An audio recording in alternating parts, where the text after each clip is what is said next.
ജീവിതത്തിൽ മനുഷ്യൻ്റെ വളർച്ചയെ പുറകോട്ടടിക്കുന്ന 4 വിഷയങ്ങളെക്കുറിച്ചാണ്, 4 പ്രധാനപ്പെട്ട പ്രകൃതങ്ങളെക്കുറിച്ചാണ് ഈ ഒരു വീഡിയോയിൽ പറയാനായിട്ട് ആഗ്രഹിക്കുന്നത്.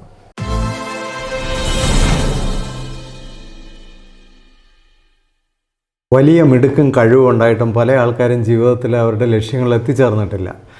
പല ആൾക്കാരും ജീവിതത്തിൽ ഒത്തിരി സാഹചര്യങ്ങളൊക്കെ അനുകൂലമായിരുന്നിട്ടും അവർ ജീവിതത്തിൽ വലുതായിട്ടൊന്നും നേടിയിട്ടില്ല.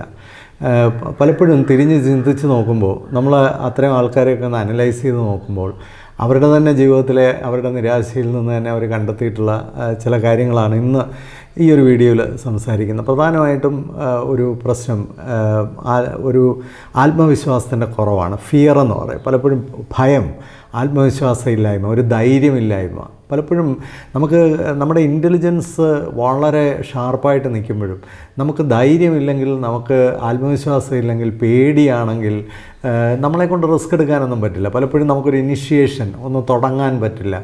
ഒരു പുതിയ സാഹചര്യവുമായിട്ട് ഒന്ന് നേർക്കുനേർ വരാൻ പറ്റില്ല. പല കാര്യങ്ങളിലും നമ്മൾ പുറകോട്ട് പോകും. അപ്പോൾ പലപ്പോഴും ജീവിതത്തിൽ സംഭവിക്കുന്ന ഒരു കുഴപ്പം എന്താണെന്ന് ചോദിച്ചാൽ, നമുക്ക് ധൈര്യം ഉണ്ടാക്കാനായിട്ട് നമ്മൾ ശ്രമിച്ചില്ലെങ്കിൽ, അക്കാഡമിക്കായിട്ടുള്ള ക്വാളിഫിക്കേഷൻ ഉണ്ടോ, ഇൻ്റലിജൻസ് ഉണ്ടോ, നമുക്ക് വലിയ നേട്ടങ്ങൾ ഉണ്ടാക്കാൻ പറ്റിയെന്ന് വരത്തില്ല. അപ്പോൾ വലിയ ബുദ്ധിയുള്ളത് കൊണ്ട് മാത്രമല്ല, കുറേ അക്കാഡമിക്കലി വളരെ നേട്ടങ്ങൾ കൈവരിച്ചു, ഒരുപാട് മാർക്കുണ്ടായിരുന്നു, റാങ്ക് ഉണ്ടായിരുന്നു, ഒപ്പം ധൈര്യം ഉണ്ടായിരുന്നു. ധൈര്യമുണ്ടെങ്കിൽ നമ്മൾ ഈ ആർജിച്ച അറിവുകളെയും മറ്റുമൊക്കെ നമുക്ക് അതിൻ്റെ പ്രവൃത്തി തലത്തിലേക്ക് കൊണ്ടുവരാനായിട്ട് സാധിക്കുകയുള്ളൂ. രണ്ടാമത്തെ ഒരു വിഷയം ലേസിനെസ്സാണ്. പിന്നാട്ട്, അല്ലെങ്കിൽ നമുക്ക് പിന്നെ ചെയ്യാം, ഇപ്പോൾ വേണ്ട, ഇപ്പോൾ പറ്റത്തില്ല, അടുത്ത ആഴ്ച ചെയ്യാം. വളരെ ലേസി ആയിട്ടുള്ള ആൾക്കാർ എത്ര ബുദ്ധിമാന്മാരാണെങ്കിലും, എത്ര വലിയ കഴിവുകൾ അവർക്കുണ്ടെങ്കിലും, ആ ലേസിനെസ് എന്ന് പറയുന്നത് നമ്മളെ മുമ്പോട്ട് ചലിപ്പിക്കാത്ത ഒരു വലിയ ഒരു പ്രശ്നമാണ്. ഈ ലേസിനെസ് ഉള്ള ആൾക്കാർ പലപ്പോഴും ജീവിതത്തിൽ മീഡിയോക്രായി പോകും. അവർക്ക് നേട്ടങ്ങൾ കൈവരിക്കാൻ സാധിക്കില്ല. പിന്നീട് അവർ അസൂയപ്പെടുകയും നിരാശപ്പെടുകയും ഒക്കെ ചെയ്യുന്നത് നമ്മൾ ജീവിതത്തിൽ കണ്ടിട്ടുണ്ട്.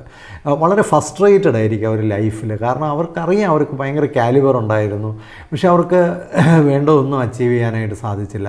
പലപ്പോഴും ജീവിതം നമ്മൾ പുറകോട്ടാണ് വായിച്ചെടുക്കുന്നത്. പുറകോട്ട് തിരിഞ്ഞ് അവർ ചിന്തിക്കാറുണ്ട്, അയ്യോ എനിക്കത് ചെയ്യാമായിരുന്നു, ഇത് ചെയ്യാമായിരുന്നു, അത് പഠിക്കാമായിരുന്നു, ആ സമയത്ത് ഇൻവെസ്റ്റ് ചെയ്യാമായിരുന്നു, ആ സമയത്ത് ഒരു സ്കില്ല് ഡെവലപ്പ് ചെയ്യാമായിരുന്നു, ആ സമയത്തൊരു നല്ല കാര്യത്തിന് വേണ്ടി ഇറങ്ങിത്തിരിക്കാമായിരുന്നു എന്നൊക്കെ അവർ പിന്നീട് പുറകോട്ട് തിരിഞ്ഞ് ചിന്തിക്കാറുണ്ട്. പക്ഷേ ആ സമയത്ത് പോലും അവർ എന്തെങ്കിലും ഒന്ന് ആരംഭിക്കാനായിട്ട് മറന്നുപോകും.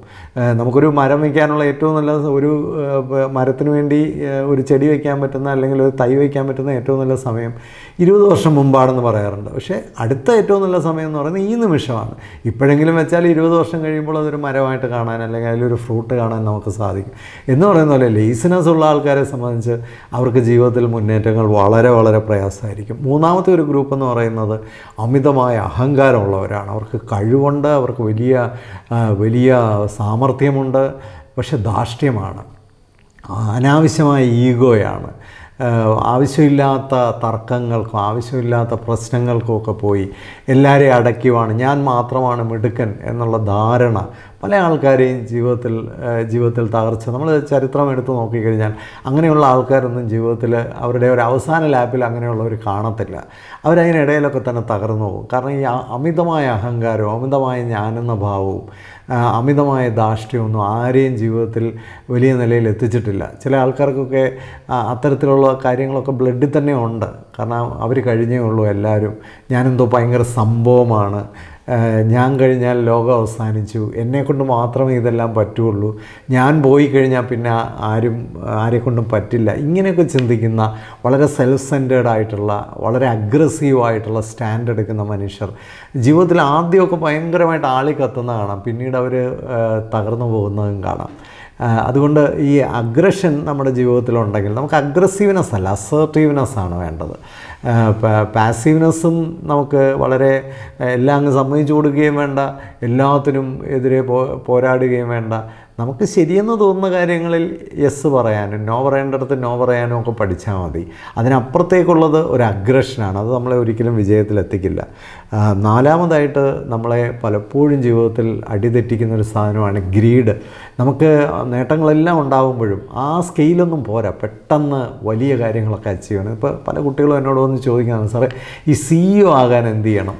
ഒരുപക്ഷെ ഒരു 20 കൊല്ലം മുമ്പൊന്നും ആരും ചോദിക്കാത്തൊരു ചോദ്യമാണ്. പെട്ടെന്ന് പണക്കാരനാകാനോ അല്ലെങ്കിൽ 25 വയസ്സിൽ BMW വാങ്ങിക്കാനോ ഒക്കെ എന്ത് ചെയ്യണം? ആർത്തിയാണ് മനുഷ്യൻ്റെ ഏറ്റവും ഭീകരമായ ഒരു ക്യാൻസറാണ് ആർത്തി എന്ന് പറയുന്നത്. ഗാന്ധിജി തന്നെ പറഞ്ഞിട്ടുള്ള പോലെ എല്ലാവരുടെയും ആവശ്യത്തിനുള്ള എല്ലാം ഇവിടെയുണ്ട്, പക്ഷേ ആരുടെയും അത്യാർത്തിക്കുള്ളത് ഇവിടെ ഇല്ല. നമ്മൾ ആർത്തി പിടിച്ച് പോകുമ്പോൾ ഒരു കാര്യം ആലോചിക്കണം, ആ പോക്കിൽ നമ്മൾ പലതും നഷ്ടപ്പെടുത്തും. നമ്മുടെ കൂടെയുള്ളവരെ നഷ്ടപ്പെടുത്തും, നമ്മുടെ സൗഹൃദങ്ങൾ നഷ്ടപ്പെടുത്തും, നമ്മുടെ സമൂഹത്തെ നഷ്ടപ്പെടുത്തും. ആർത്തി കൊണ്ട് പോയവർ എന്തെല്ലാം ദോഷങ്ങളാണ് സമൂഹത്തിൽ ചെയ്തത്. ഈ ആർത്തിയുടെ ഒരു ബലമാണിന്ന് പ്രകൃതിയിലൊക്കെ കാണുന്ന ഭീകരമായ അവസ്ഥ. മഴ പെയ്തു കഴിഞ്ഞാൽ വെള്ളം ഇറങ്ങിപ്പോകാൻ സ്ഥലമില്ല, മഴയില്ലാത്ത സമയത്ത് ഒരിറ്റു വെള്ളമില്ല. നമ്മൾ എങ്ങോട്ട് നോക്കിയാലും ഈ ആർത്തിയുടെ നമ്മൾ കഴിക്കുന്ന ഭക്ഷണ സാധനങ്ങളിലെല്ലാം വിഷമാണ്. ആരൊക്കെയോ ആർത്തിയായിട്ടുണ്ടാക്കുന്ന കാര്യങ്ങളെല്ലാം വിഷമടിച്ചാണ് വരുന്നത്. അതുപോലെ എല്ലാ കാര്യത്തിലും ബാൻ ചെയ്ത മെഡിസിൻസൊക്കെയാണ് പലതും ഇന്ന് ഡോക്ടർമാരൊക്കെ പ്രിസ്ക്രൈബ് ചെയ്യുന്നു. 35% മെഡിസിനുകളൊക്കെ ബാൻ ചെയ്തതാണെന്ന് പറയുന്നു. 30% പോലീസിൽ ക്രിമിനലുകളുണ്ടെന്ന് പറയുന്നു. അപ്പോൾ നമ്മൾ എവിടെ നോക്കിയാലും ഈ കറപ്ഷൻ നോക്കിയാൽ, ആത്മീയ രംഗത്തുള്ള തകർച്ച നോക്കിയാൽ, സാമൂഹ്യ രംഗത്തെയും രാഷ്ട്രീയ രംഗത്തെയും ഒക്കെ തകർച്ച നോക്കിയാൽ എല്ലായിടത്തും ഇതിൻ്റെ അടിസ്ഥാന കാരണം ആർത്തിയാണ്. എല്ലാം പിടിച്ചെടുക്കാനുള്ള, അല്ലെങ്കിൽ എത്രയും പെട്ടെന്ന് പൈസ സമ്പാദിച്ചു കൂട്ടാൻ, വലിയ വലിയ കാര്യങ്ങൾ നേടാൻ, ഒറ്റയടിക്ക് നേട്ടങ്ങൾ കൊയ്യാനൊക്കെയുള്ള ശ്രമങ്ങൾ വലിയ അപകടകരമാണ്. ആർത്തിയുമായിട്ട് പോയ ആൾക്കാരൊന്നും ശാശ്വതമായി അവസാനിച്ചിട്ടില്ല. ഇംഗ്ലീഷിലൊരു സേയിങ് തന്നെയാണ്, ഇതിനു മുമ്പുള്ള പല വീഡിയോയിലും ഞാൻ പറഞ്ഞിട്ടുണ്ട്. നമ്മൾ 2 തരം ആൾക്കാരാണ് ലോകത്തുള്ളത്. ടേക്കേഴ്സ്, എല്ലാം പിടിച്ചെടുക്കണമെന്ന് ആഗ്രഹിക്കുന്നവർ. അവർ ധാരാളം കഴിക്കും, but only givers sleep well എന്നാണ് പറയുന്നത്. നന്നായിട്ട് ഉറങ്ങുന്നത് പലപ്പോഴും ലോകത്തിന് കൊടുത്തിട്ടുള്ളവരാണ്. എല്ലാം പിടിച്ചെടുക്കുക എന്ന് പറയുന്നത് ഒരു നല്ല ക്വാളിറ്റി അല്ല. അതിനെയൊക്കെ ലീഡർഷിപ്പാണെന്നൊക്കെ തെറ്റിദ്ധരിക്കുന്നുണ്ട്. പല സ്ഥാപനങ്ങളും അങ്ങനെയുള്ളവരെയൊക്കെയാണ് ഫ്രണ്ട് ലൈനിലൊക്കെ ജോലിക്ക് നിർത്തുന്നത്. ആ സ്ഥാപനങ്ങളെല്ലാം അവർ നശിപ്പിച്ച് കളയും. ആത്മീയ രംഗത്തൊക്കെ ഈ ആർത്തിയുള്ള അമിതമായ സാമർഥ്യമുള്ള ആൾക്കാരെയൊക്കെ കൊണ്ടുവന്ന് ഓരോ പൊസിഷനിലൊക്കെ ഇരുത്തി ആ ആത്മീയ മേഖലയെല്ലാം നശിപ്പിച്ച് കളയുകയാണ്. രാഷ്ട്രീയത്തിൽ ഇപ്പോൾ സംഭവിച്ചിരിക്കുന്നത് കള പറിക്കാനുള്ള ശ്രമമാണ്. ഇപ്പോൾ കളയൊക്കെ കൂടുതൽ, കള ഇപ്പോൾ കൂടി, വിള കുറവായി. കളപറി ഇനി എന്ന് കളപറി നിർത്താൻ പറ്റും?